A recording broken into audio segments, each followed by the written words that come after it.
হযরত খাজা মাইনুদ্দিন চিশতি 6 রজব আজকে তেনার উরুস মোবারক যাচ্ছে, সুবহানাল্লাহ বলবেন।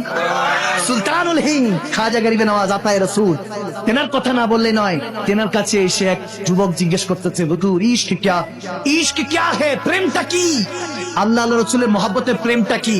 খাজা গরিবে নওয়াজ একটা বলে উঠলে। একটা হাদিস মনে পড়লো, খাজা গরিবে নওয়াজ নিজে বলছেন হাদিসটা। বলেন এরকমই নবীজির সামনে এরকম সাহাবারা বসে আছে, এক সাহাবা জিজ্ঞেস করছিলেন, ইয়া রাসূলুল্লাহ ইশক ক্যা হে, ভালোবাসাটা কি?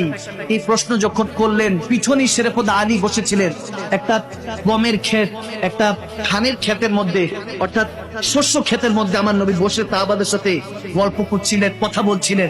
ওই মুহূর্তে যখন প্রশ্ন করা হলো, হুজুর ইশক ক্যা হে, ভালোবাসাটা হাকিকতে কি?